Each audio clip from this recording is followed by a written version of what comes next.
Thank you very much. In the subtle presence of Param Puja Gurudev and Paramandaniya Mataji, I would like to start with the recitation of the Gayatri Mantra. Gayatri, as most of the people would know, is the foundation of the Vedic wisdom and Vedic scriptures. It is the entire premise of whatever the Vedic wisdoms are trying to convey. And the purpose, meaning, and the concept of the Gayatri Mantra is very unique and exceptional. It is asking for purity, asking for enlightenment, illumination, and asking for refinement, embellishment of the human personality. Whatever we are, if we could be a decent human being, if we could be a better human being than what we are right now, that is the prayer of this unique and exceptional piece of Vedic mantra. So those of you who could say the Gayatri Mantra, I would request you to join me in the chanting of the Gayatri Mantra together. Gayatri Mantra. Om Bhurbhuvah Swaha Tatsaveturvarenyam Bhargo Devasya Dhimahi Dhiyo Yo Nah Prachodaya.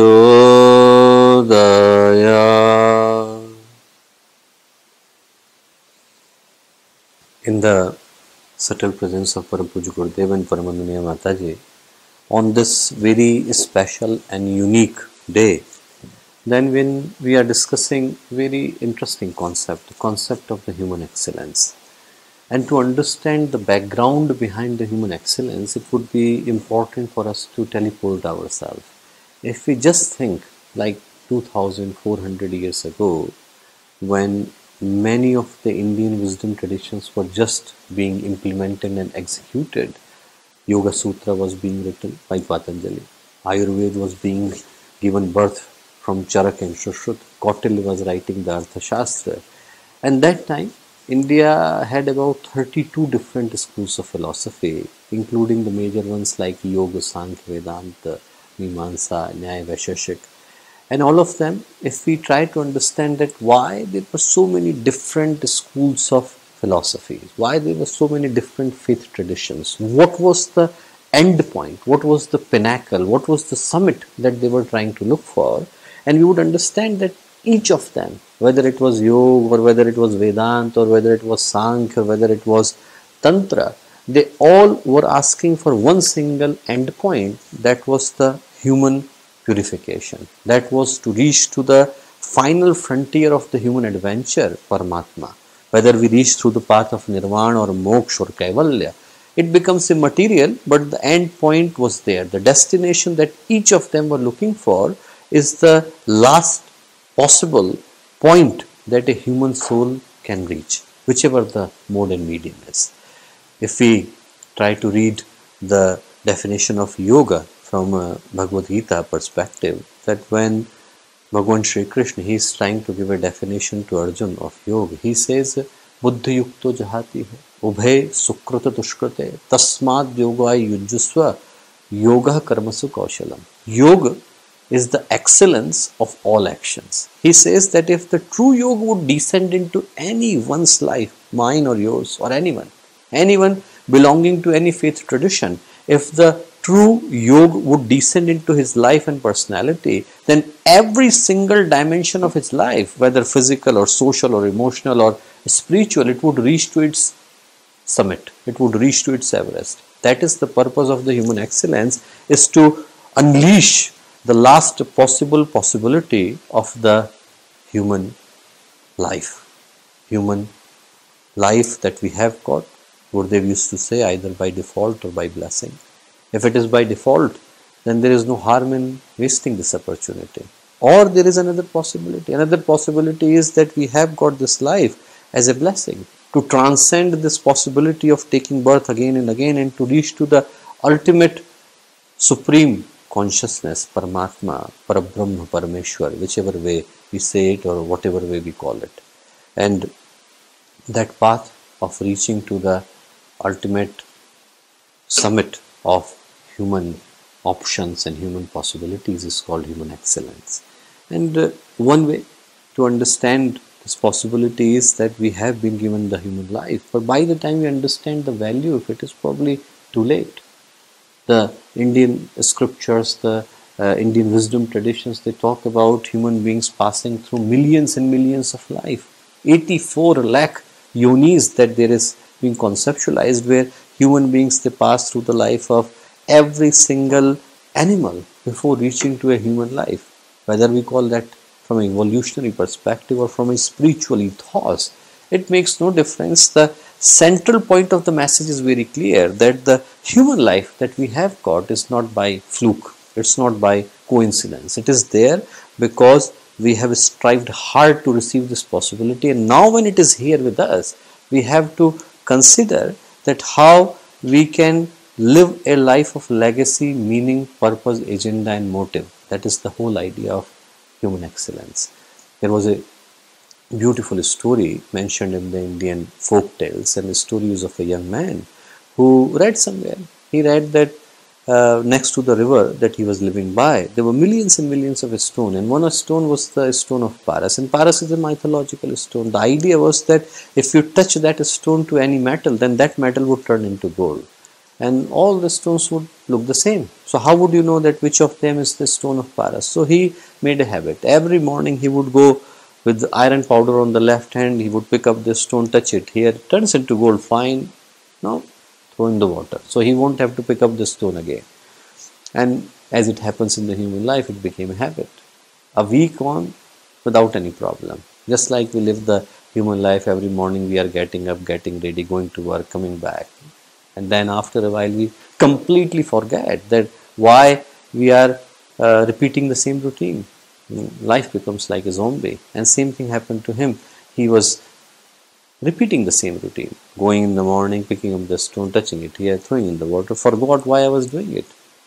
A week went, a month went, a year went, 20 years went. 20 years later, once he picked up the stone, touched it here, threw in the water, looked at the iron powder, turned into gold, but the stone was gone.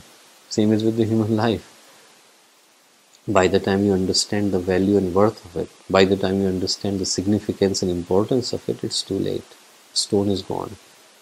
That mythological stone of Paras is the human life.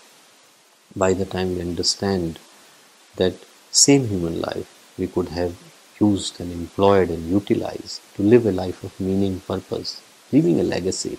We are not here to increase the population of the planet. We are here to leave a legacy. We are here to leave a message.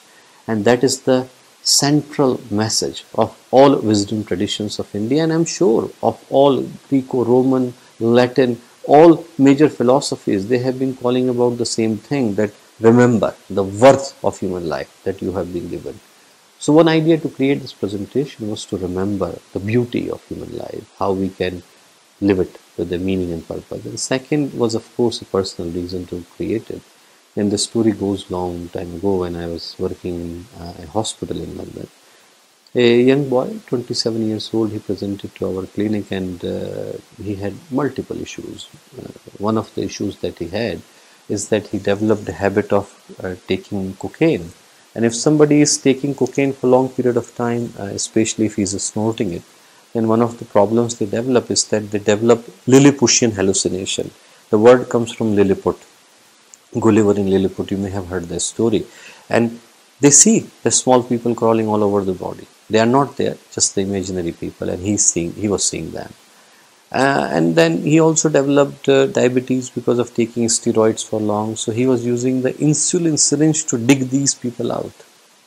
27 holes were there in the body the night we saw him. Very dreadful condition, very bad condition. Took like 3 months to get him better, and 3 months were horrendous because every single day he would fight with the medical staff because he wanted to pull every single thing out. He did not want to do anything, and very, very difficult time that we had. And one night, I think we were having a discussion, and I spoke to him and I said, "Why are you so angry with yourself?" And he said that I'm not angry with me, I'm angry with my father. And I asked why, and he said that the reason I'm angry is that look for a normal person. He is always looking for a next podium to reach. He's getting the education so that he can get a good degree to get a good job so that he could have a decent house, decent livelihood, decent family. He said I was like 16, 18 years old when I got Ferraris in gift and helicopters in gift and had nothing to prove to himself. So no place to go up but only to go down. Life took a path of decline. So I said, your father may not be responsible for it. It was not his intention to destroy your life. He did not want to annihilate it. He wanted to help you, but unfortunately, it has taken that path. Uh, but even if your life is bad, as you say it is, you need to think that whose responsibility it is. Are you gonna live your life blaming your father for it, or are you gonna take the responsibility for it? That's it. Did not see him again. 3 years later, he wrote a letter from South Africa saying that that night when we had that discussion, it was really, it pinched my heart, he said.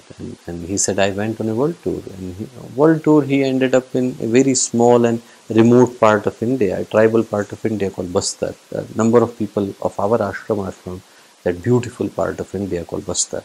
So he went there and he saw a farmer there, and that farmer had barely anything to feed himself, or very poor family, but had 4 children, and they were very happy together, enjoying their time. They were eating something insignificant, but they even invited him to join. So he was surprised. He thought that how come, they have got nothing and still they are so happy. So he asked him, asked his interpreter to ask this farmer. He said, how come he's so happy he's got nothing? And when farmer heard the question, he laughed. He said, who told him I have got nothing? He said, tell him I have got family. And the moment this boy heard that thing, he said, I immediately took a flight back home to London, hugged my father on reaching there, and we both cried like never before. He said, it took us 4 hours to say the first word. And then I said, first time I realized that life is not supposed to be pain, but is supposed to be source of happiness. And then he asked a question, how do we make life a source of happiness? Answer to his question is here. We make the life source of happiness if there is a meaning and purpose behind it. If there is no meaning and no purpose, life becomes a burden. Every second of the life becomes dreadful. And if there is a meaning, if we are going for a destination, if we are working hard for it, if our life is filled with a purpose, if we are seeking the purpose, living the purpose, dreaming the purpose, breathing the purpose, then every second becomes an act of celebration. This is what we aim for from this presentation, to make your life an act of celebration. And this presentation is crafted with 3 different segments, 3 different questions, you would say. First is to ask yourself that what is the purpose of human life? The enlightened souls or illumined beings who have taken birth on this planet and lived a life of meaning and purpose.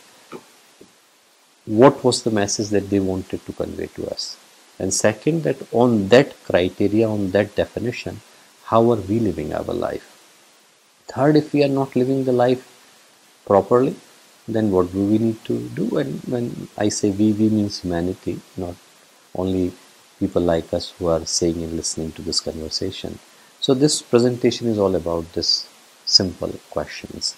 And I said that I will start with the words of illumined beings. And when I say illumined beings, of course, because this presentation is created in India, we have got multiple references of the great souls from India. Does not mean that they are only here, they are everywhere, but the reference would come primarily from India. And I start with the words of one very noble soul, Swami Vivekananda. You may have heard his name. He was the propounder of Neo-Vedanta, very well respected, great orator, and remarkable human being, full of compassion, kindness for every single soul. He said many great things, but this one in particular is of greatest value to all of us. He said, all the power in the universe is already ours. Ours means human being. It is we who have put our hands before our eyes and cry that it is dark. If I do this, if I switch off all the lights and everything from where this room is lit, completely dark here, and then I start to complain, where is the sun, where is the sun? It's not fault of the sun. Sun is there, I'm not looking in that direction. Same is with the human life. The moment it was given to us, opportunity was given to us to live it with a purpose. If we don't do it, we can't blame it to someone else. We are sitting on the driver's seat of our life, and we can't complain to someone else if it is going haywire, if it is going in the wrong direction. It is our duty to take it to the right direction. And everyone has got that possibility. Abraham Lincoln, I remember he failed like 15 times before becoming the president. 13 times his caution money was taken out. Imagine, 13 times caution money was taken out. And then he became one of the most notable presidents of United States. Possible for everyone. There is a beautiful story of a great man in India, Varad Raj. Varad means great, and Varad also means ox, buffalo. And he was called Varad not because he was great, but because his mind was like animal. And teachers used to hate him. Everyone used to say, no, we don't want to teach you. Parents did not used to love him. And one day he decided that he would become the scholar. And his determination changed the path of his life. He became such a notable scholar that still, if you are reading the masters in Sanskrit, you have to read his compendium. He is the founder of the Vyakarana, the grammar of Sanskrit. Everyone has got the possibility to change the course of their life. And that is what the message of Swami Vivekananda is saying. And when he was saying this, he used to quote a story of Vedanta, which is a very beautiful and meaningful story. Stories of a lioness. She was pregnant, about to hunt. A hunter came and shot the lioness. So she died, but before dying, she gave birth to a lion cub. And this lion cub was in despair, had no mother and no father, and crying and roaming around in the forest. A group of deers, a herd of deers, they saw him. So they started to, look after him out of kindness and compassion. Now this lion cub, being reared by a herd of deers, forgot that he was a lion. He started to believe that he was a deer.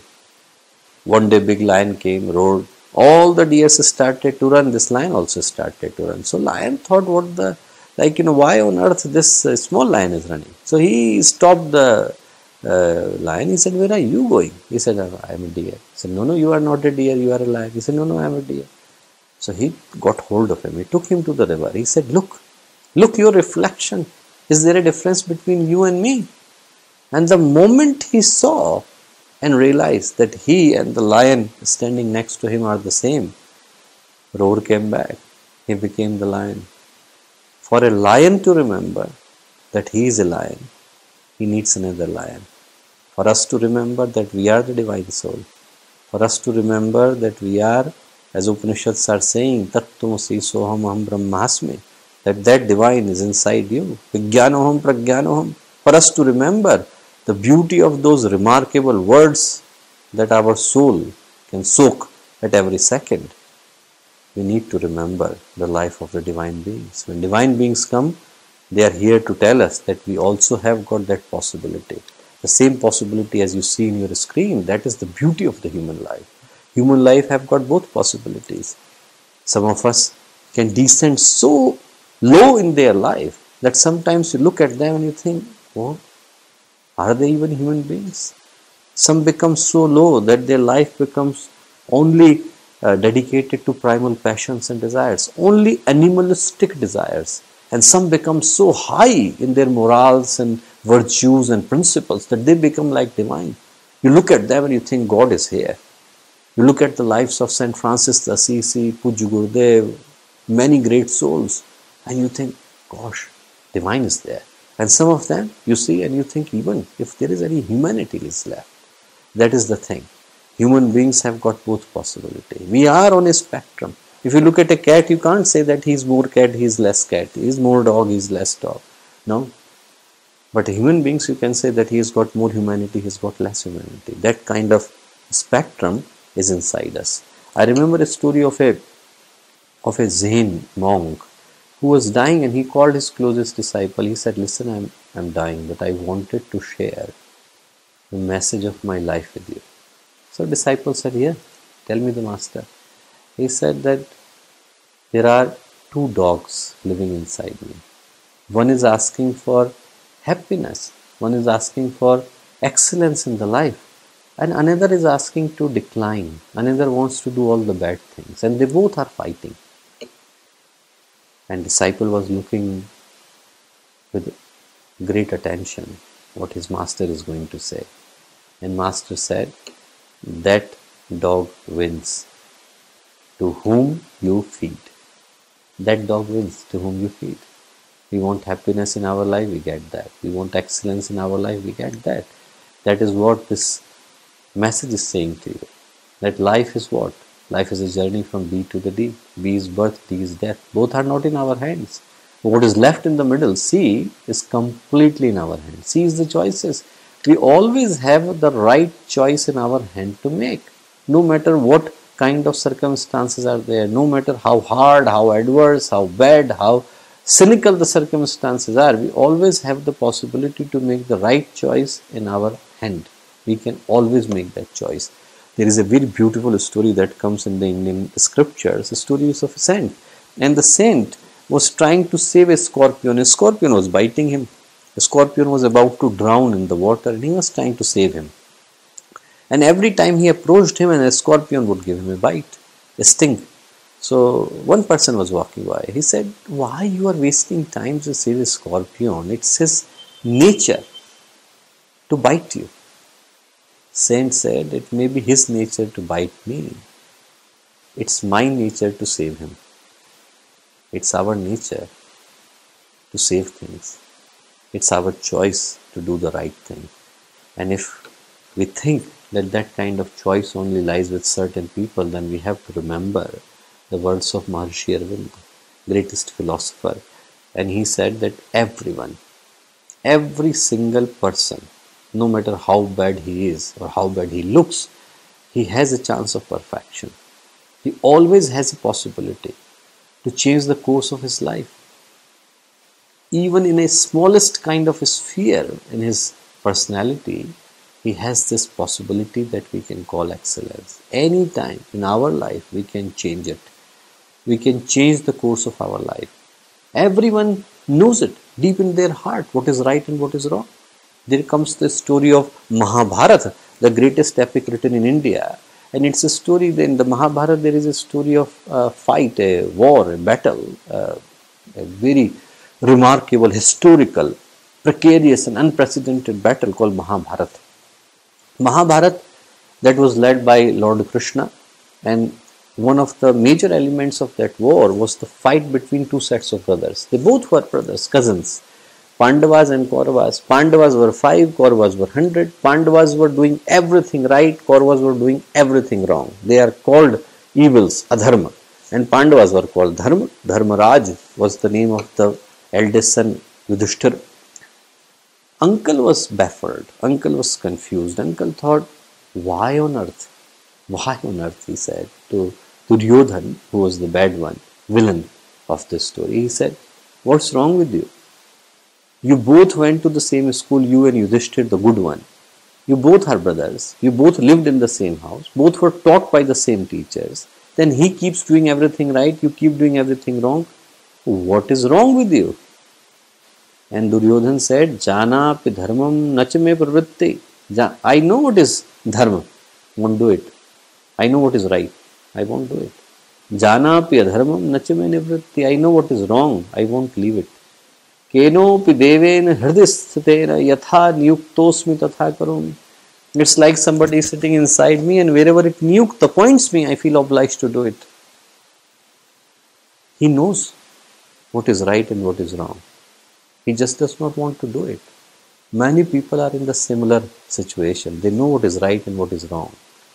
It's not a question of information, it's a question of determination. They lack the determination. And if everyone could be determined to take the path of divinity, to take the path of humanity, to take the path of leaving a message, then Gurudev said that there would be rise of divinity in man and descent of heaven on earth. If everyone can remember their divine possibility and potential, there is no other heaven we have to look for, it's right here. If only one thing we can do is to remember the divine possibility that we have. Those of you who may not be familiar with Gurudev's life and work, try to imagine a person. Imagine a person who 42 years of his life, he started his sadhana, he started his penance at the age of 15, went to Himalayas. He did 24 years of the highest possible penance that one can do in the current circumstances. Gayatri Mahapurush Charan, 24 years. And then every 10th year he went into completely incognito in solitude.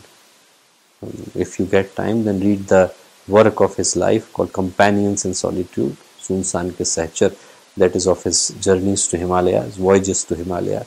Remarkable soul, and remaining 38 years. So 42 years of his life, solitude. 38 years, he wrote 3,400 books.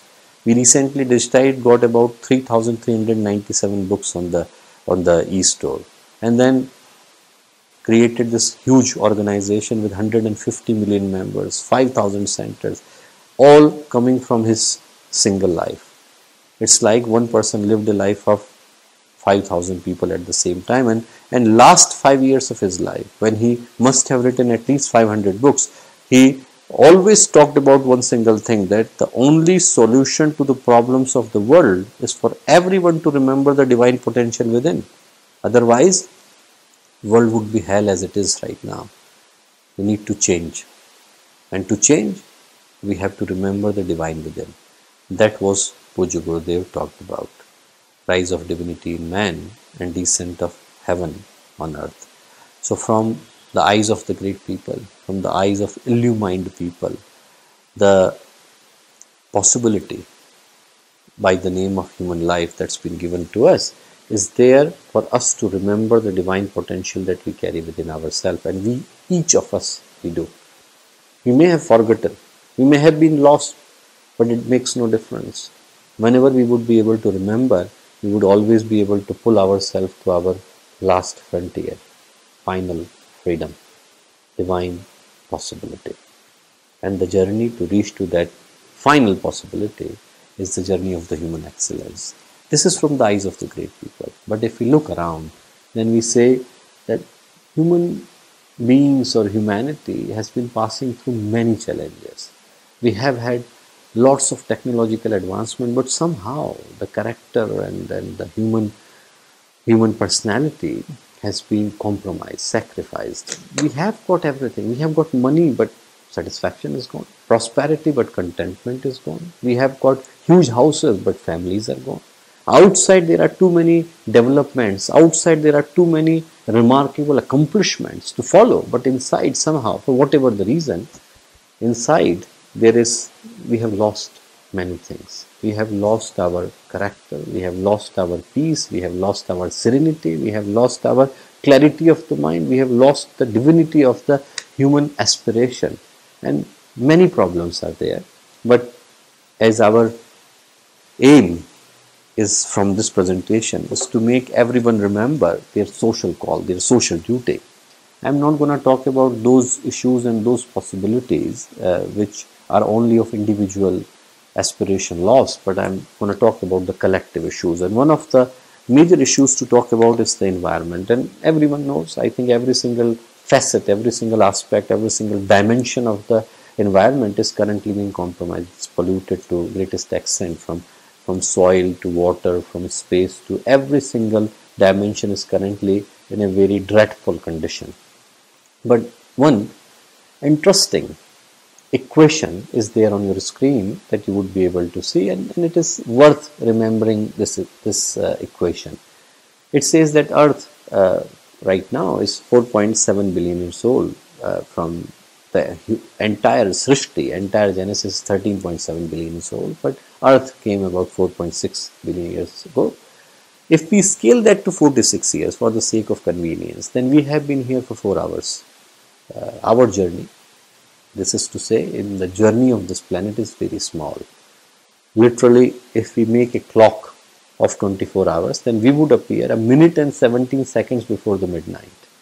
Everything else would take place. We think Dinosaurs were here just because we watched the movies that they were here yesterday, but they were here 65 million years ago.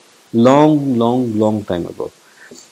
Our journey, in the journey of the planet, is very small. We literally came a minute before this entire cycle has taken place in 24 hours. And in this 1 minute, about 250 to 300 years ago, when our industrial revolution started to take place on this calculation, in this duration, we have destroyed 50% of world's forest. Could this be called sustainable? The way everything is going, everyone is saying that 2024 is the point of no return, that if we won't make the right measures, if we won't take the right decisions, if we won't create the right policies, then it would be too late. Air pollution is rising to the extent that only in Delhi there are about 2 million babies, 2 million young children whose lungs are of the state that somebody has been smoking cigarette for 20 years. So their lungs are in the similar condition, and it's not their fault. How could it be their fault? They are only 8 years old. So it's not their fault. It's the fault of the fact that we have taken the steps which has completely destroyed the planet. And the reason I am saying it, not because you and I are responsible for it. Reason I am saying it so that we can remember that we have to make the right decision now. And the reason it is also important because people in the current race seem to have forgotten the value of saving what is worth saving. If you tell the people that you plant a tree and you will get oxygen, they will listen to it, probably won't do it. But if you tell the people that you plant a tree and you will get free Wi-Fi, they will probably do it, just because the priorities have changed significantly. And if we think of the reason that why this happened, then one of the reasons is that we needed progress. Of course, not tied to the scientific progress. But if you look at the picture on your screen, you would see that this progress came at a cost. A beautiful story comes of Chhatrapati Shivaji, the great king of India. He went to the battle of Singhgarh. Singhgarh he wanted to have, and one of his close aide, his right hand, he died in that battle. He got the fort, but friend died. But mother, Shivaji's mother, he heard the news that Shivaji has won the battle. So she was ready with celebration.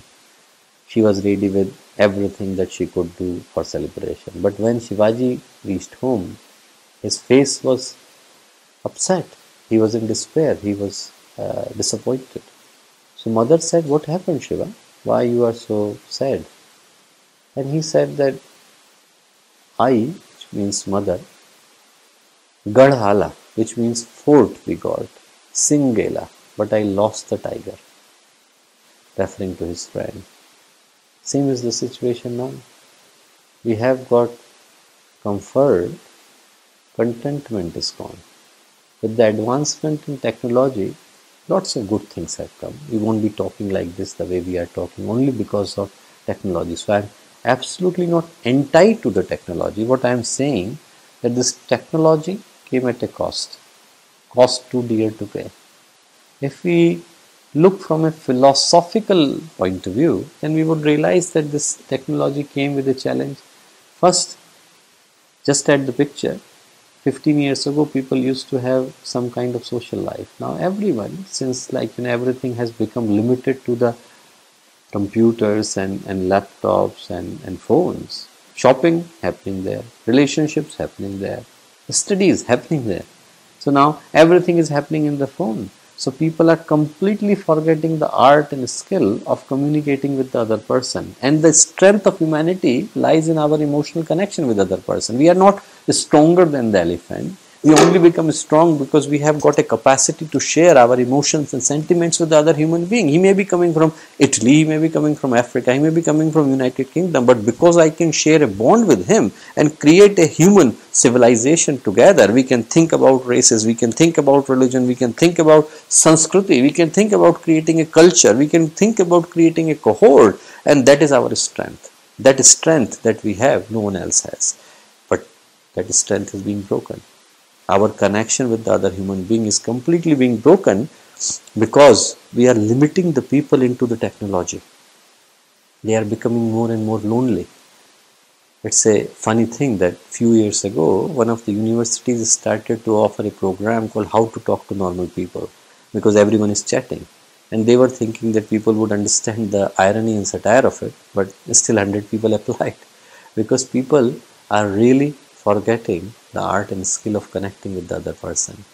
People are becoming more lonely, and people are becoming more impatient, more and more impatient. Earlier times, like you would write a letter and it would go to the person, it would take weeks, sometimes even months to get the answer back. But now when people can send the message and it's been delivered and it's become blue, they start to get patient that impatient that how come other person is not responding. They can't come out of the phone, otherwise they will come out of the phone and kill the other person. Just the level of impatience with the advancement in technology is too visible and too evident. We may be thinking it is a joke, but I remember reading a story of a girl who killed her husband in Florida because he was 2 minutes late liking her picture on the Facebook. This impatience is the reason, people, because there is bombardment of information, they can't. This impatience is there. Also, the attention span of the people is going. They did a very interesting piece of research, 70s, where they tried to see that how long people can follow a particular theme. This used to be 23 minutes that time, but now when they repeated the same experiment, it's down to 18 seconds. Within 18 seconds, attention span of the people is dithering, it's going. You can see that people go to the opera houses, they go to the cultural events, they even go to the religious ceremonies, their mobiles are out. They even go to the family dinners together, their mobiles are out. They can't focus on one theme. The reason we are not seeing a Kabir being born, Sur being born, Tulsi being born, Picasso being born, Beethoven, Mozart and Bach being born, because people are unable to focus on one particular theme for long. They can't devote to one single discipline for long. Earlier times people used to follow one career and career they would take for life. Now people change it within 35 years. They have changed already 6 professions, changed the relationships. It's just so difficult for people to follow a particular theme, and that makes it difficult to develop an expertise. Attention span of the people are going. People are becoming lonely. People are becoming inattentive. People are becoming impatient. And in addition to that, one beautiful thing, like this famous philosopher said, that we had the relationships so that we can love each other. We can share our problems. We can share our happiness with the other person. We had relationships for that, and we had things like gadgets. We had gadgets like phone and car and laptops and other things so that we can use them. But what we are doing absolutely opposite. We are loving the things and we are using the relationships. We are manipulating the relationship, and the reason of the chaos is very clear. I think there was a survey being done in 2008 in London, and they asked the people that what is of greatest value to you. 62% people said iPhone. I think mother and father came on third or fourth number. It's happening in front of us. Technology is there, and it's not a fault of technology. What we need to learn is how we're going to handle the technology. And then the irony of the situation is very apparent to us, that we are living in a world where deleting history somehow has become more important than creating history. And this is the situation of the life that we have got bigger houses than before. Our families are gone. Much bigger than before houses we have got, but of course families are not there. We have got more education, but common sense is gone. I remember reading a story of Europe somewhere where they got 2.4 billion euro worth of trains delivered, and then only they realized that train track were not of the same size. It's not being made by the people. Mistake is being made of common sense. We have got better medicine, better surgeries, better hospitals, but health is gone. We reached to the moon on one hand, but don't even know the neighbors. We have higher income than before, but peace of mind is gone. Here comes a story of a king in India who wanted to conquer the entire India, conquered half of it. and he wanted to conquer the rest of it. His guru said, why are you doing it? He said, I want to conquer the entire India. He said, imagine you have done it, what you would do? He said, I will make a beautiful palace. And he said, and then he said, then I will have number of jewels. And he said, and then he said, then I will have number of servants. He said, imagine that everything you wanted to have, you have it, what you would do? He said, I will do nothing, I will sit, enjoy and relax. Guru said, that's what I am doing right now. Why do you have to conquer the entire India to do it? So people have the income, peace of mind is gone. They have got better knowledge than before, but wisdom is gone. And worst of all, we have got more human beings, but humanity is gone. And this is the sad truth of our lives, that we are running non-stop, morning till evening, every day, every week, every month, every year. We are running, hardly any time. Only death stops us. But before that, we don't even realize that why we are running for and what we are running for. Remember reading a beautiful story of Gorky, who has written, the famous Russian author. He wrote a story called 6 Feet Underground. Story of a man who read somewhere that in Siberia they are giving land for free. So he went to the village. He said, are you giving land for free? He said, of course. Elder of the village said, we are giving land for free. He said, what do I have to do to get it? He said, nothing. Morning, the sun would rise, we will give you 4 flags. You start to run. As much as you run on the north, go and plant one. East another one, west another one, south we are standing. Whatever you cover belongs to you. He said, that's it, that's the only condition. He said, yeah, just come before the sunset. He said, but how come such a simple condition and such a simple experiment, and how come no one has won it so far? They said, run tomorrow morning, you will know. Next day morning he started to run. More he ran, more greedy he became. It's not only a story of that man, it's a story of each of us. More he ran. Imagine, think this of as your own life. More we run on this life, more greedy we become. We want house, we want not one house, 2 house, 3 house, 4 house. We don't want one car, we want 5 cars. We want not only one phone, we want 20 phones. This race does not end with one. It ends nowhere. So he was running. And 2 o'clock he remembered, oh, I am supposed to plant one flag, planted one. Then he thought, why am I running with the food? Throw away the food. Why am I running with the water? Get rid of it. Clothes, he got rid of them too. He said, okay, I have to run only on one day. Why am I carrying all the food, all the luggage? Without food, without water, without clothes, he was running in Siberia. And Gorky has written, sun was setting. Energy was going. He collapsed 6 feet before the finish line. Just finish line, 6 feet before it collapsed. And before collapsing, he just looked at the finish line and just there. When he regained the consciousness, sun was set. Whole village was gathered there. They were clapping. They said, oh, you came too far. So he looked at the elder of the village. He said, what would I get? He said, you will get nothing. He said, what would you do with this piece of land between my finish line and this, my fingers and finish line? Elder of the village said, we are waiting for you to die. We will bury you there. That's the only land you take. 6 feet underground. Gorky has written. That's the story of every single race on this planet. Everyone has run so far. But nobody could run it beyond cemetery. Nobody could run it beyond their last ride, beyond the last fire that they have to face. So we are running. What we are gathering is the question. The message from the life of illumined beings was to collect good karma, shubh karma. Collect the good deeds. What we have gathered is probably something that would be taken away. I remember reading Marcus Aurelius. Marcus Aurelius, the famous gladiator from Roman Empire. Somebody asked him that you're going to die tomorrow. What you would do if you meet the gods? He said, if I meet the gods and they believe in good deeds, I would be happy to meet them. And if I meet them and they don't believe in good deeds, to hell with them. He said, but if there are no gods, I would die happily that I died doing good deeds. That's what the message of the life is. We are running.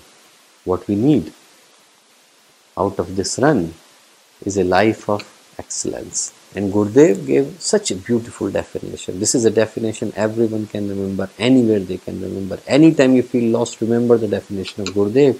He said 4 things are required for us to have the excellence in our life: purpose, attitude, compassion, and commitment.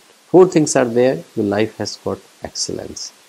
First thing he said, and every single saying of Gurudev, he wrote 3,400 books, but every single of them is so pristine, so beautiful, so immaculate.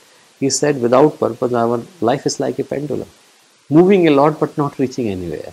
You see the pendulum going non-stop it is going but not reaching anywhere. Gurudev said, same is with the human life. If we go without any purpose, then we are working a lot, we are busy, non-stop, but don't have a purpose.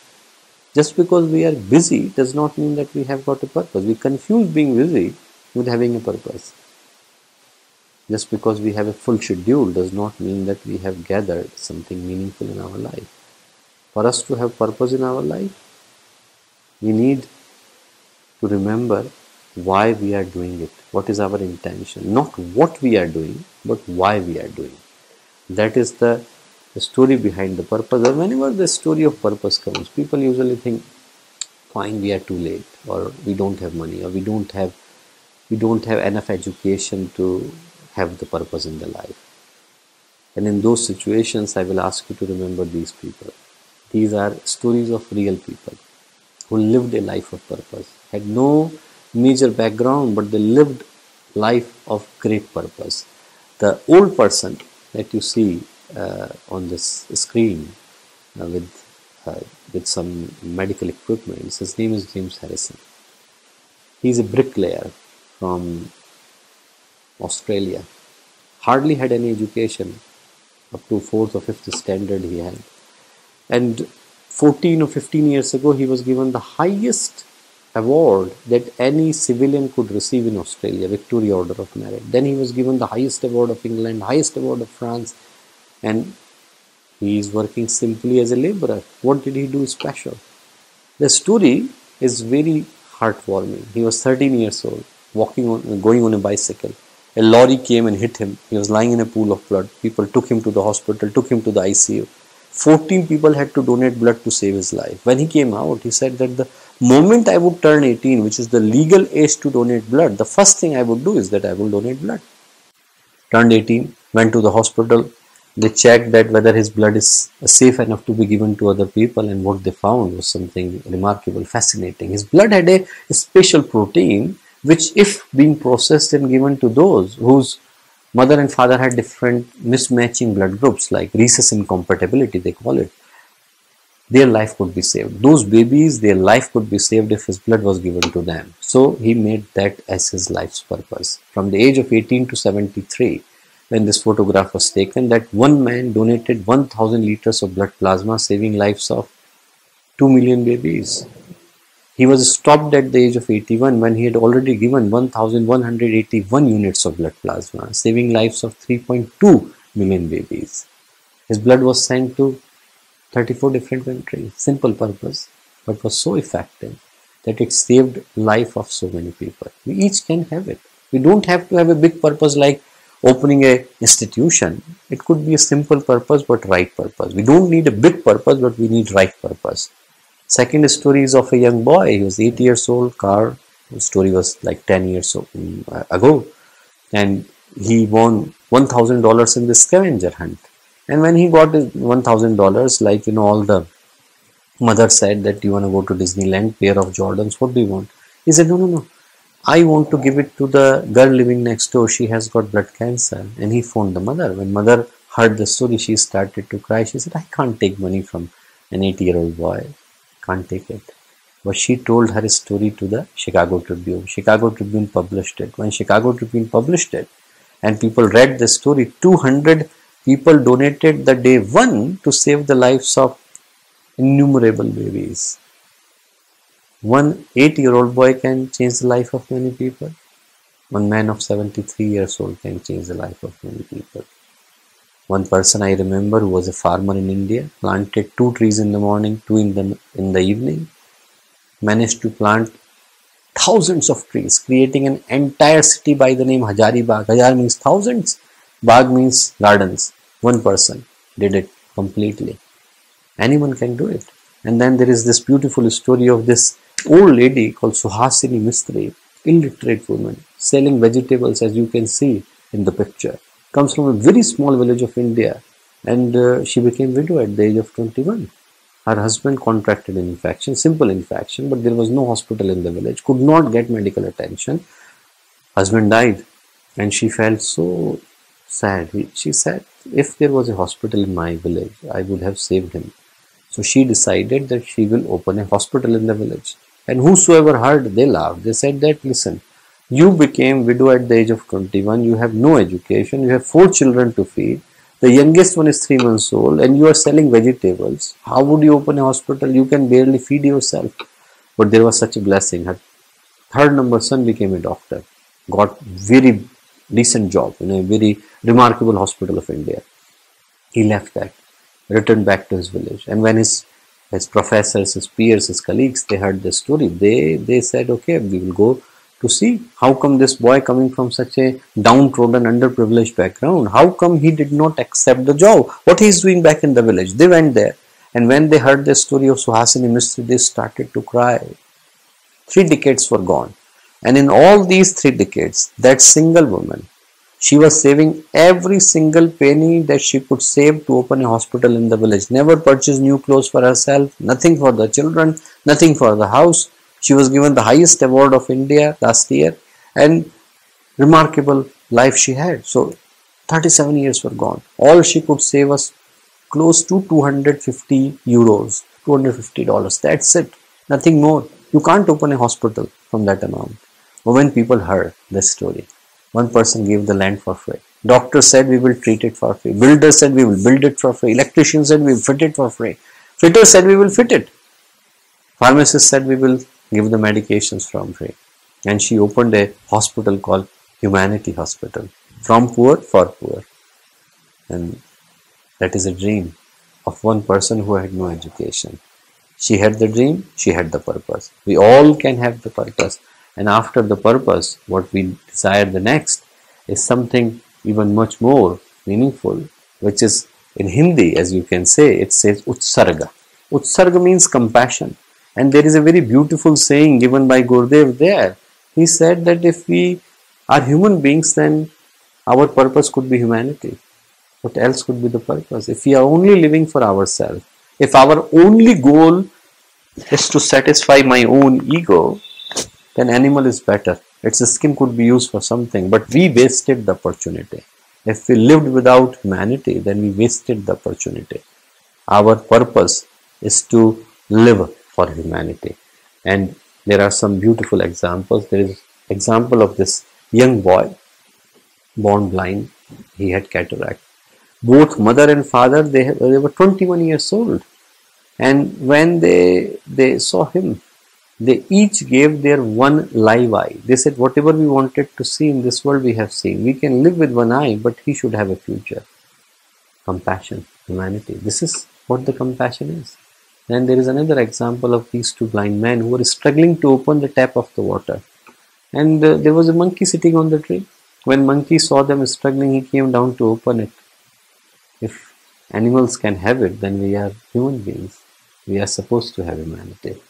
So purpose, compassion, then comes the commitment. People can have purpose, people can have compassion, but they also need is commitment. Many people take the good sankalpa, they take good determination, but what they really struggle is to take it to the last step, because they take a good sankalp, but then it dies after a few days or even few hours. In such situations, people think, oh no, those people were great people, they could do it, we can't do it. No, we all can do it. Remember the story of this man, his name is Terry Fox. He was the national hero of Canada. National hero of Canada. He was 20 years old. He was diagnosed with the osteosarcoma of the bone, cancer of the bone. If you look closely, his right leg has been amputated. They gave him like a prosthesis, very poor prosthesis. Literally an iron rod is hanging from his right leg. They gave it to him. And the metastasis had taken place. The cancer was all in the small parts of the body. And he was given only 6 months to live. Prognosis was poor. Anyone in the same situation would think about dying, that what kind of life I would have. And this boy, he said, I may be gone, but there are so many people with cancer. Can I do something for them? I may be gone in 6 months. Doesn't make a difference. I will like to make difference in the life of other people. So he said, I will run on one leg. If I can complete 1 kilometer, then people who want to give, they should give $100 for cancer research. And Terry Fox ran. He ran 143 days, covering 5,373 kilometers, collecting $200 million for cancer research. One boy with one leg.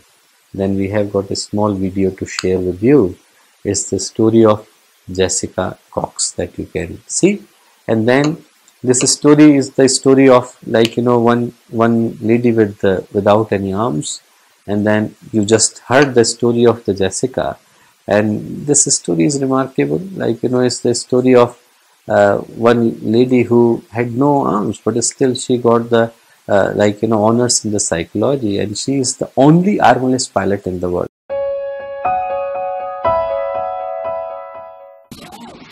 My name is Jessica Cox, and I live in Tucson, Arizona. I'm a motivational speaker. I've traveled to 17 different countries.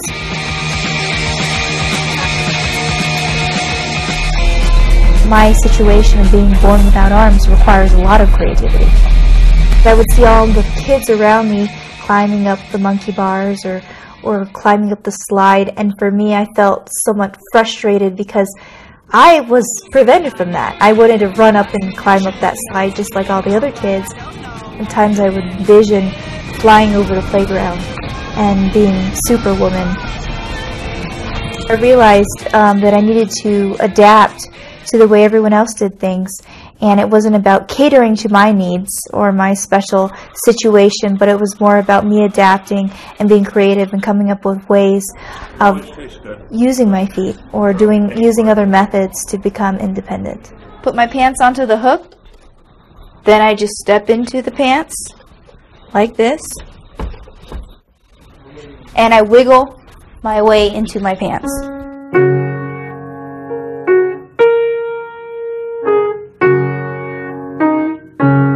I've heard the saying a number of times that, life is 10% what happens to you, 90% of how you respond to it. So that's why I fell in love with psychology. Psychology fascinated me in that sense that it really did credit a lot to how we thought.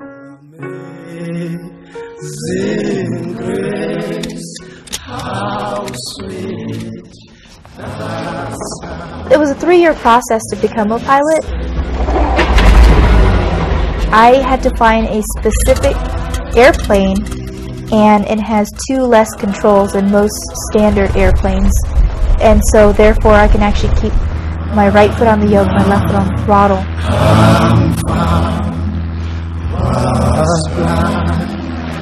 The most incredible, most empowering experience I've ever had. It's that feeling of being free, of being in the sky, and just that incredible feeling of being up there. What I enjoy is not really knowing where I'm going to be next. In the next 4 months, I'm going to be in 4 different countries. And I remember promising myself I would never again wear those fake, heavy, prosthetic arms.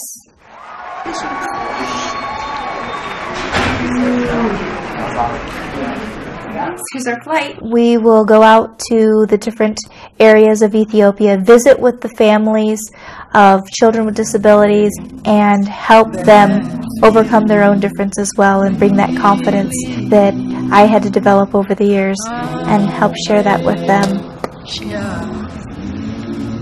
The achievement that I am most proud of, I think, is maturing from someone who was angry and upset about being differently able to being someone who was different, to now being able to celebrate that and use it as an opportunity to give hope and inspiration to other people.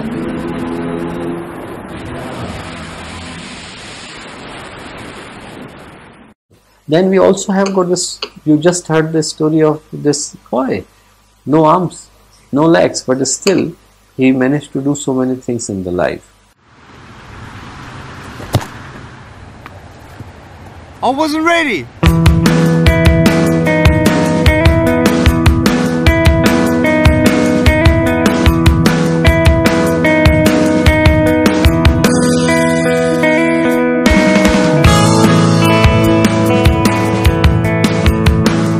I have no arms and no legs, but I'm very thankful that I have my little chicken drumstick here.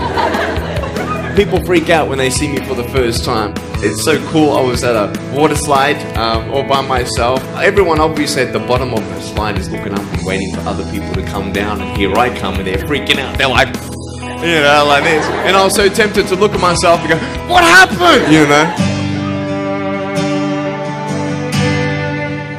And there were times where I sort of looked at my life and thinking, well, I can't do this and I can't do that. And you keep on concentrating on the things that you wish you had or the things that you wish you didn't have. And you sort of forget what you do have.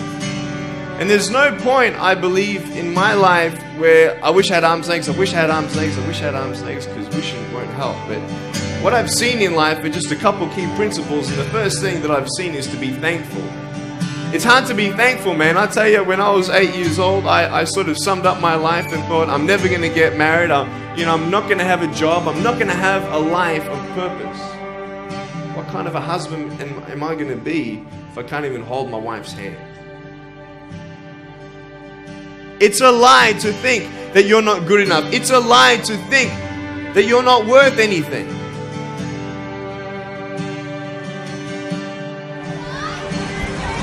Oh boy. Woo! It's freezing, I can't feel my hands. I love life. You know, so many people come and say, how come you smile so much? And I'm like, well, it's a long story. But it's very simple at the same time. You see, it's very hard to smile sometimes in life. There are things that happen that you don't know and you don't understand, and you don't know if you're going to get through it. You know, you go through your storms in life and you don't know how long this storm is going to be. And today I want to share with you some principles that I've learned in my life that you can use in yours.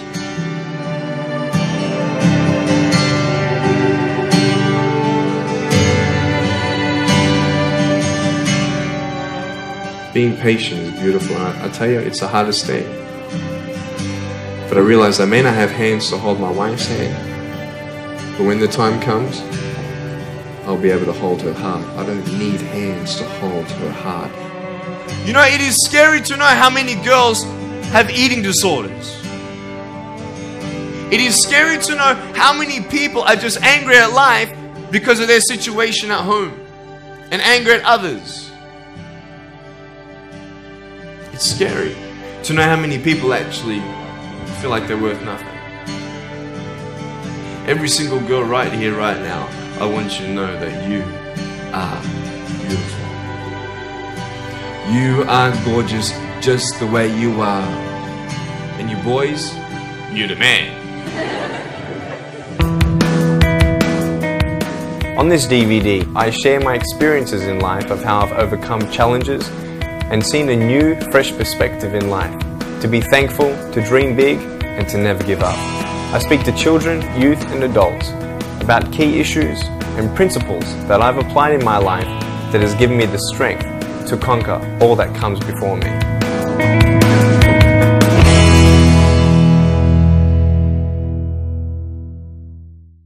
So even if we have nothing, we can still live a life of meaning and purpose. So after having purpose, after having compassion, after having commitment, what we need as the last, that this slide says in Hindi, is collective good. There is a very beautiful saying given by Gurudev. He says, destruction is easy. To destroy something, we need no training. But to construct, to do something good, we all need to be committed. We all need to work hard.